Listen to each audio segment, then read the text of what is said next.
Balance of payment. सबसे पहले इस वर्ड का मीनिंग जानने से पहले आप मुझे ये बताइए, अकाउंट्स में आप लोग बैलेंस शीट बनाते हैं। बहुत सारे अकाउंट्स के अंदर आपके वो फॉर्मेट बनते हैं, क्रेडिट साइड, डेबिट साइड, बनाते हो कि नहीं बनाते? और घर में जो मम्मी होती है वो बजट तो बनाती हैं, कितना पैसा आएगा, कितना पैसा जाएगा, हर जगह कुछ ना कुछ बनता है जिसमें एक तरफ क्रेडिट होता है, एक तरफ डेबिट होता है कि पैसा कितना आना है, कितना जाना है। अब एक कंट्री अदर कंट्रीज के साथ जो ट्रांजैक्शन करती है, आपको क्या लगता है इसको कोई रिकॉर्ड होता होगा, नहीं होता होगा? होता होगा, लेकिन हमें नहीं पता क्योंकि हमने देखा नहीं कभी, हम तो नॉर्मल सिटीजन है, हमें पता ही नहीं इस बारे में कुछ। तो ये एग्जैक्टली बैलेंस ऑफ पेमेंट में रिकॉर्ड किया जाता है। एक कंट्री, ध्यान से सुनना डेफिनेशन, एक कंट्री अदर कंट्रीज के साथ जो ट्रांजैक्शन करती है उस ट्रांजैक्शन में एक वर्ड बड़ा इंपॉर्टेंट है, मॉनेटरी ट्रांजैक्शन। कौन सी ट्रांजैक्शन? अगर आपने मॉनेटरी वर्ड मिस किया तो आप बहुत सारे क्वेश्चंस को मिस कर रहे हैं। ओके, तो एक country rest of the world के साथ जो मॉनेटरी ट्रांजैक्शन करती है within a financial year, within a, that is called balance of payment. अब इसमें से क्या क्या क्वेश्चन बने? पहला question, within a financial year, is it stock concept और flow concept? Is it a stock concept or flow? Flow concept. This is a flow concept. Reason? Period of time. Over a period of time. तो एक number का question तैयार हो गया कि एक flow concept है बैलेंस ऑफ पेमेंट। समझ में आ रहा है? नहीं आ रहा? जिसको नहीं आ रहा हैंड रेज करके मैं दोबारा रिपीट कर दूंगी। तो वो तो हो गया 1 मार्क क्वेश्चन। दूसरा, बैलेंस ऑफ पेमेंट में जो फाइनेंशियल ईयर है, फाइनेंशियल ईयर का मतलब क्या है? फिस्कल ईयर 31 मार्च टू 1 अप्रैल, ये भी पता है। और बैलेंस ऑफ पेमेंट में इंटरनेशनल मॉनेटरी ट्रांजैक्शन का रिकॉर्ड रखा जाता है। इंटरनेशनल, सपोज दैट मैं आपसे बोलती हूँ कि अंबानी जी ने टाटा जी को इतने पैसे दिए या कुछ भी बिजनेस स्टार्ट किया दोनों ने मिलकर, क्या ये रिकॉर्ड होगा? नो, क्योंकि दोनों इंडियंस हैं। तो डोमेस्टिक ट्रांजैक्शन को इसमें रिकॉर्ड नहीं किया जाता, ओनली इंटरनेशनल ट्रांजैक्शन भी फोकस, समझ में आना चाहिए। Clear? Now again I am repeating last time. Balance of payment is a systematic record of monetary transaction. Balance of payment represent या record क्या record करता है? Systematic monetary transaction of one country to the rest of the world within a financial year. एक country with rest of the world within a financial year. कोई दिक्कत? Definition clear? आगे बढ़ जाऊँ? ओके, अभी सुनोगी मैं तुम्हारा जितना पढ़ा है यहाँ पर। बैलेंस ऑफ पेमेंट के कंपोनेंट्स कितने? कंपोनेंट्स इन द सेंस इसमें अकाउंट्स कितने आते हैं? अब कॉलेज में आप जाओगे आपको 4 अकाउंट्स मिलेंगे, स्कूल में आप हो आपको 2 अकाउंट्स मिलेंगे। तो अभी मैं आपको बताऊंगी चारों के चारों, लेकिन स्कूल में क्या को मर्ज किया हुआ है, कॉलेज में उनको अलग अलग किया हुआ है, ठीक है। तो बैलेंस ऑफ पेमेंट के 2 अकाउंट है, current account and capital account. Presentation के लिए करंट अकाउंट, कैपिटल अकाउंट। आज 30 मिनट्स के पीरियड में मैं आपको ओनली करंट अकाउंट बताऊंगी। 30 मिनट्स इसलिए 10 मिनट्स हमारे ऑलरेडी जा चुके हैं। ओनली करंट अकाउंट हमें डिटेल में पढ़ने की क्या होता है, कैसे होता है। अभी तो 1 मार्क का क्वेश्चन हो गया आपका कि बैलेंस ऑफ पेमेंट में अकाउंट्स कितने हैं। There are 2 accounts, current and capital. Now explain the components of current account. Explain the components of current account. तो मैं इसको erase कर रही हूँ। Only current account के components. One more thing, this is not given in your book. आपकी book में जो मेंशन है वो इतना क्लियरली मेंशन नहीं है। बहुत सारे बच्चे यहाँ पे मेरे से पढ़ने के बाद फिर बुक में दिमाग मारते हैं और बाद में कहते हैं मैम समझ ही नहीं आया क्या था। तो आपको बुक में से सिर्फ थ्योरी लेनी है, ग्राफ सारे मेरे वाले लेने हैं, फेयर नोटबुक में बनाने और यही ग्राफ होने चाहिए, ठीक है। तो मैं बना रही हूँ, ये बुक में नहीं है, ये मेरा अपना खुद की इन्वेंशन है। करंट अकाउंट,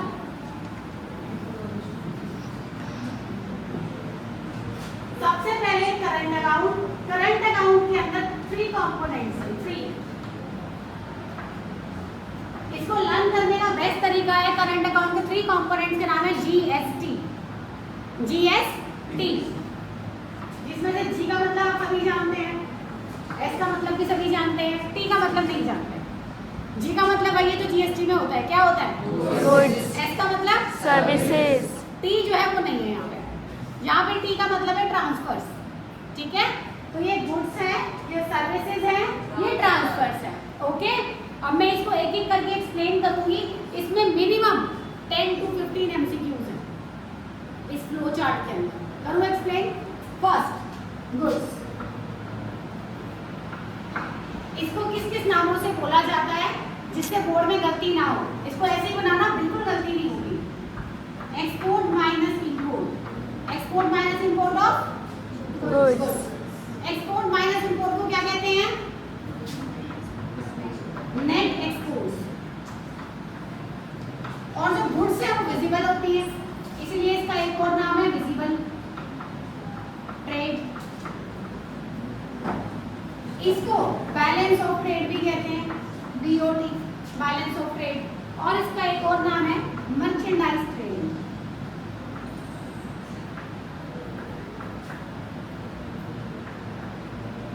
ओके, अब ये आपके 1 मार्क के कितने MCQ होंगे? पहला क्वेश्चन मेरा इसमें से, what is balance of trade? Define balance of trade. What तो आता ही नहीं है बोर्ड में, अब खत्म हो गया। What, where, how, when. Define balance of trade. Answer इसी में ढूंढ के बताओ। Define balance of trade. Import and export. नहीं, इसी में आंसर है। Export and import of goods is called balance of trade, ठीक है। इसी में ये सारे answer. Next, define net exports. क्या formula of net exports? Export minus import. ये तो फॉर्मूला हो गया। डिफाइन बोलूंगी तो the difference between export and import. अगर मैं डिफाइन बोलती हूँ, difference between export and import of goods.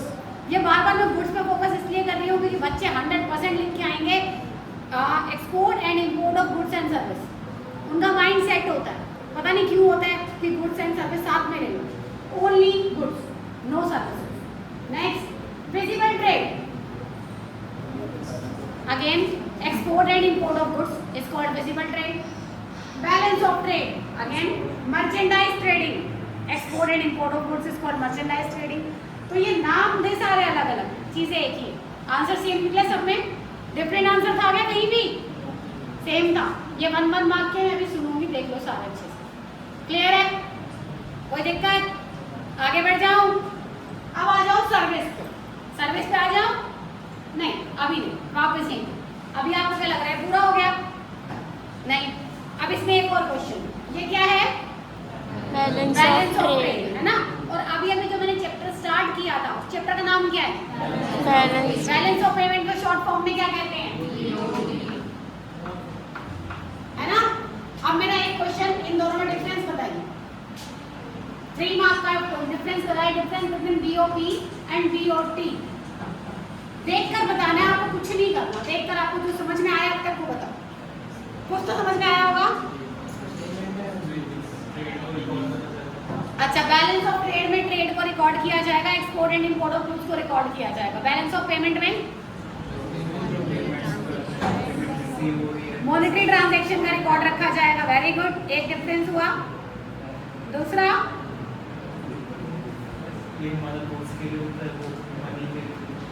चलिए मैं बता देती हूँ, कोई बात नहीं, आप अभी ब्रेन यूज कर रहे हैं, दैट्स गुड। एक तो सबको समझ में आ गया, Nandini, sorry Vanshika. Second, BOT is a narrow concept, छोटा है। देखो BOP के अंदर करंट अकाउंट के अंदर एक कोने में पड़ा है, छोटा सा ही तो है। तो BOT is a narrow concept, BOP is a wide, opposite कर दो, BOP is a wide concept, broader concept. हो गया, 2 डिफरेंसेस हो गए। Third difference, BOT is the part of current account is the part of BOP, है ना। एक और, BOT can be surplus, deficient, balanced. BOT can be surplus, deficient, balanced. मैं करके बताऊंगी कैसे हो गया, खाली बोलने से नहीं। देखो, BOT का फॉर्मूला एक्सपोर्ट माइनस इंपोर्ट। जवाब आप देंगे, मैं नहीं। मेरा एक्सपोर्ट था 100, इंपोर्ट था 90। सरप्लस का मतलब प्रॉफिट, डेफिशिएंट का मतलब लॉस, बैलेंस का मतलब 0। अब मुझे बताइए, मैं सरप्लस में हूँ, प्रॉफिट में हूँ या लॉस में हूँ? सॉरी, सरप्लस, डेफिशिएंट या बैलेंस्ड? सरप्लस है, okay. Export 90, import 90, now balance, export 90, export 100, import 100, Deficient. So BOT can be surplus, deficient and balanced. Is this clear or not? Clear or not? Yes. Speak loudly. Yes. Okay. One more point. BOT can be surplus, deficient and balanced, but BOP is always balanced. BOP is always. Now don't say कि ma'am why it is always balanced. क्योंकि आपके बिना पूछे I will reply, but after completing this chapter. Reason क्योंकि जब तक आप सारे अकाउंट्स नहीं पढ़ लोगे आपको नहीं पता लगेगा वो बैलेंस कैसे होता है. ठीक है, तो फिलहाल ओनली डिफरेंस के लिए कि BOT can be this this this and BOP is always balance. Clear है डिफरेंस? कोई इशू यहाँ तक किसी को? इधर तक का टॉपिक क्लियर है? आगे बढ़ जाओ. प्रश्न आगे आ जाओ. बहुत दोनों बात पढ़ रहे हो ना. अब है सर्विसेज. सर्विसेज होती है 2 टाइप की, फैक्टर, नॉन फैक्टर. ये तो आपने पढ़ी हुई है पहले भी. फैक्टर में क्या होता है? लैंड, है ना. अब एक पर्सन कोई भी है, कोई भी अदर कंट्री का, वो हमारी कंट्री में आके अगर लैंड रेंट पे लेता है तो वो यहाँ रिकॉर्ड होगा. अब जैसे KFC वाला आया, KFC ने यहाँ पर बिल्डिंग ले ली रेंट पे. मैकडोनल्ड वाला आया, यहाँ पर बिल्डिंग ले ली. मतलब किसी ने रेंट पे ले ली, किसी ने परचेज कर ली. परचेज वाला डिपार्टमेंट अलग है, परचेज का अकाउंट भी अलग है, बट अगर वो रेंट पे लेता है तो यहाँ आ जाए. ठीक है, तो रेंट हो गया, इंटरेस्ट हो गया, प्रॉफिट हो गया, वो सब यहाँ आ गया. ये आपको तो पता ही होगी कौन कौन से हैं factor services. Non factor banking, communication, transportation. Okay, ये नॉन फैक्टर होते हैं. बैंकिंग, कम्युनिकेशन और ट्रांसपोर्टेशन, ये सब आपके नॉन फैक्टर में आते हैं. ये आपके पास सर्विसेज होगी. Third is T. T refers to transfers. Transfer हम ऑलरेडी कर चुके हैं नेशनल इनकम वाले चैप्टर में. What is the meaning of transfers? One, yes, good going. One-sided, very good. One-sided payment. Transfers का meaning? One-sided. This is also called unilateral. क्या कहते हैं दूसरा नाम? Unilateral. अब इसमें क्या होता है? अगर एक कंट्री दूसरी कंट्री को डोनेशन दे रही है, ग्रांट्स दे रही है, कोई हेल्प कर रही है, गिफ्ट दे रही है, वो सारे यहाँ रिकॉर्ड होते हैं. क्योंकि उनके रिटर्न में कुछ नहीं मिलता. डोनेशन के रिटर्न में कुछ नहीं मिल रहा, गिफ्ट के रिटर्न में कुछ नहीं मिल रहा, वो सब मिलेगा. Now what do you think? Current account completed? Account के अंदर के कंपोनेंट्स तो कंप्लीट है. अब ये क्वेश्चन पेपर में कैसे कैसे आता है? पहला ये क्वेश्चन पेपर में ऐसे आता है, explain the components of current account. जब वो कंपोनेंट्स एक्सप्लेन करने को बोलेगा हम ये फ्लो चार्ट बना देंगे. अब इसको आप नीचे एक्सप्लेन करो या मत करो वो समझ गया है क्या है, क्योंकि इसमें हमने हर एक चीज मेंशन कर रखी है. No need to explain this flow chart, just make it. Okay. Second thing, ये क्वेश्चन कैसे आ सकता है पेपर में? 3 to 4 mark, 1 mark MCQ fill ups, सबकी फॉर्म में ये ऐसे आएगा. मैं आपको कुछ आइटम बोलूँगी, आपने वो आइटम मुझे ये बताना है कि वो डेबिट साइड है, क्रेडिट साइड है. तो साइड्स के लिए पहले मैं आपको बताती हूँ साइड्स कैसे हम डिफाइन करते हैं. बेटा जितना मैं अभी पढ़ा रही हूँ अभी सुनूंगी, नेक्स्ट पीरियड में टेस्ट है इसका. देखो, जैसे आप लोग अकाउंट्स बनाते हैं, एक तरफ होता है क्रेडिट, एक साइड होता है डेबिट. ओके, होता है. आपके अकाउंट्स में क्रेडिट होता है लेफ्ट हैंड साइड, सॉरी ये लेफ्ट हैंड, क्रेडिट होता है राइट हैंड साइड, डेबिट होता है left hand side. But economics में क्रेडिट होता है लेफ्ट हैंड साइड, डेबिट होता है right hand side. Balance clear रखना माइंड में, वरना मार्क्स सिलेक्ट होंगे. क्रेडिट को हम शो करते हैं प्लस के साइन से, डेबिट को हम शो करते हैं माइनस के साइन से. ये 1 मार्क के क्वेश्चन है. अब मैंने आपसे ये पूछा, India purchase machinery of 2 crore rupees from America. India purchase machinery of 2 crore rupees from America. Where it will be recorded in balance of payment? Where it will be recorded in balance of payment. तो ये case study type में है, जो भी news में अंदर कुछ purchase हुआ होगा वो उसको वहाँ डाल देगा. अब आपको यही क्वेश्चन 1 मार्क में आ सकता है, 3 मार्क में आ सकता है. 1 में आएगा तो फिलअप देगा. फिलअप में आपको ऑप्शन देगा कि current account, capital account, credit side, debit side. और अगर 3 मार्क का आएगा तो मुझे कैसे लिखना है? ध्यान से सुनना, 3-4 लाइनें बस. पहली बात, machine is a good kind, very good. तो it will be recorded in current account. एक लाइन. क्यों?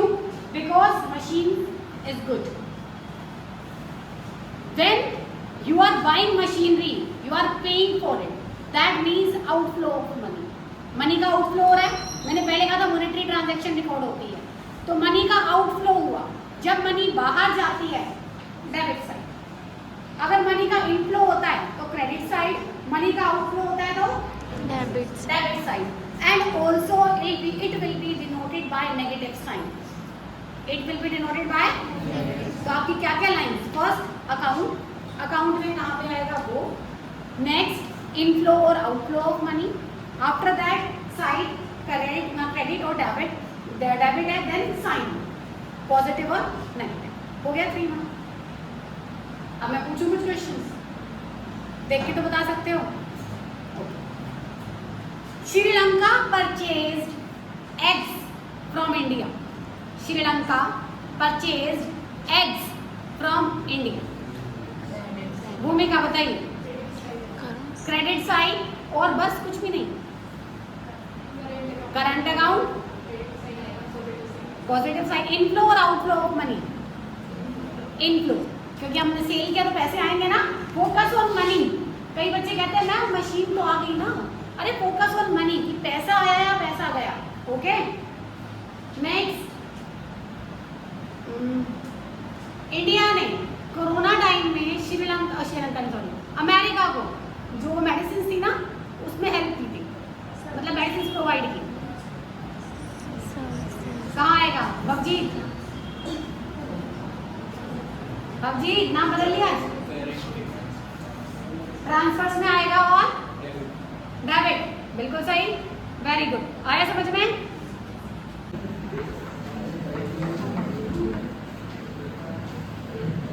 ये बहुत छोटा सा है.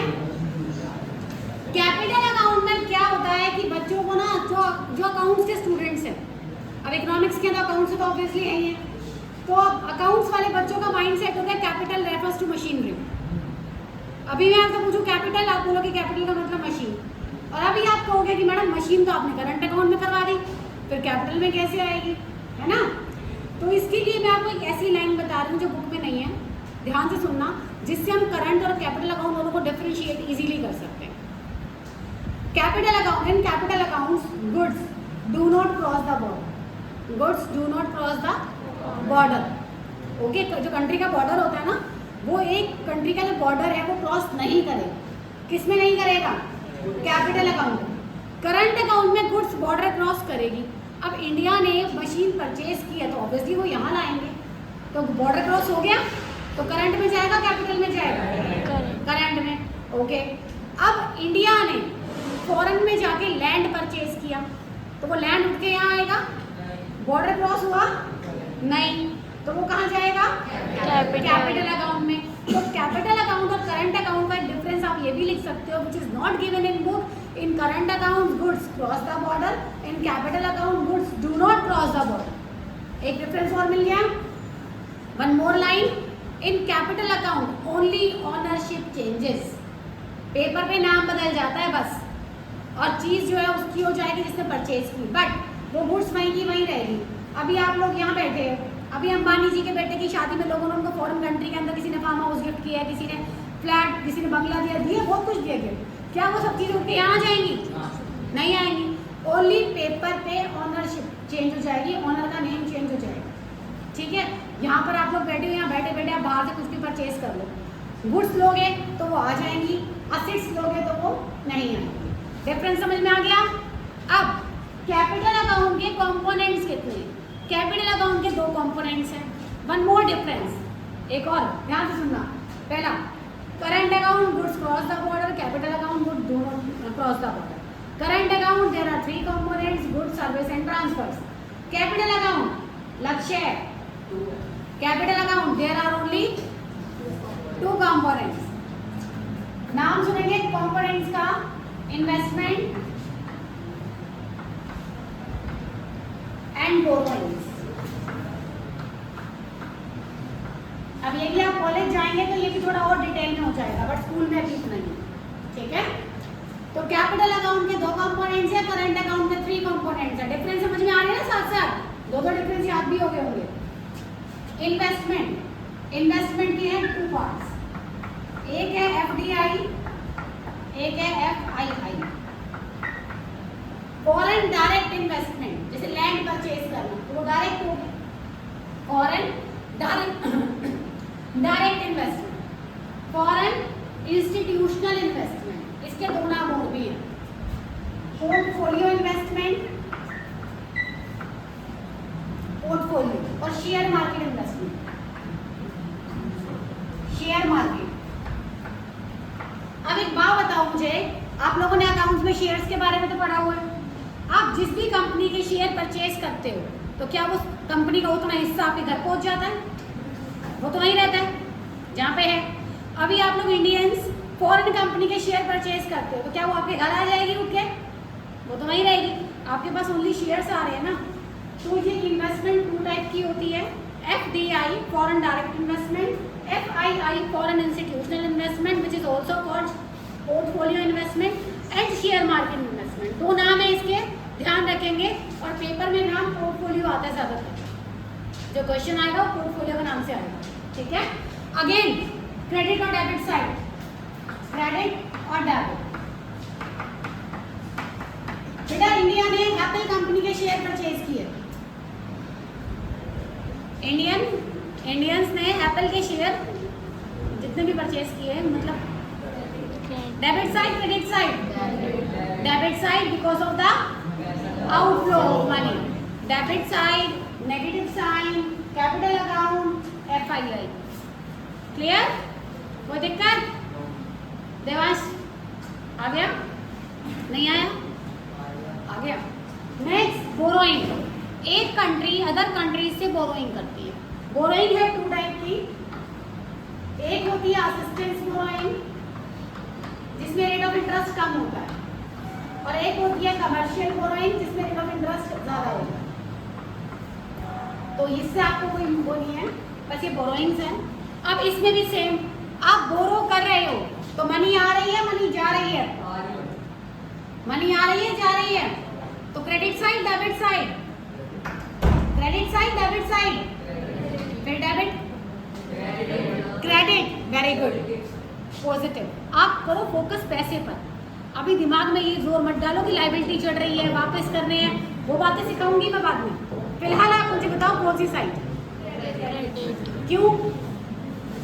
इनफ्लो ऑफ मनी है ना, मनी आपने रिसीव किया, मनी का इनफ्लो हो गया तो क्रेडिट साइड हो गया, दैट्स इट।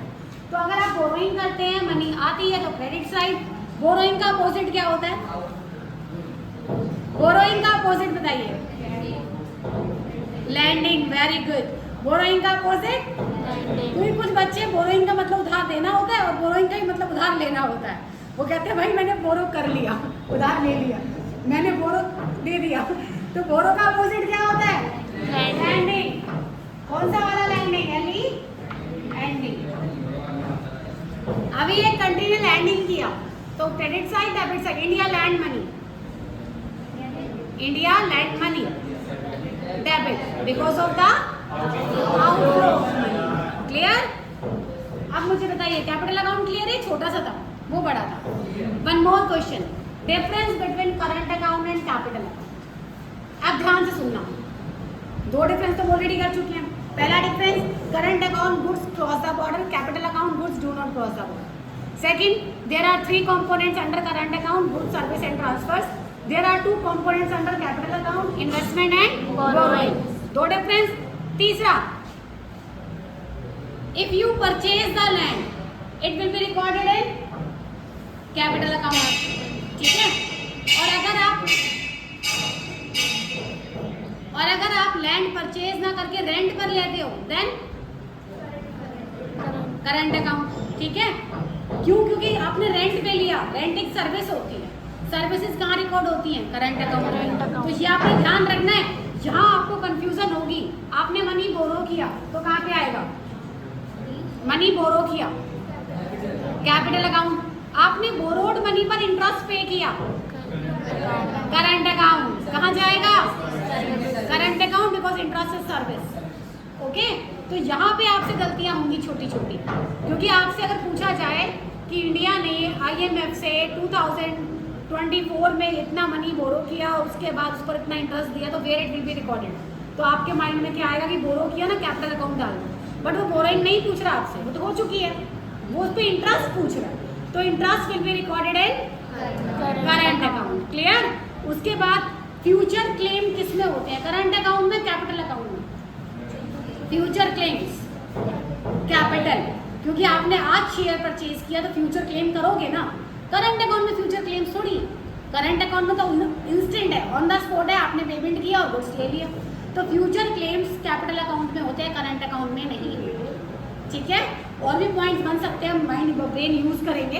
फिलहाल मैथ्स वाले जाइए, पीरियड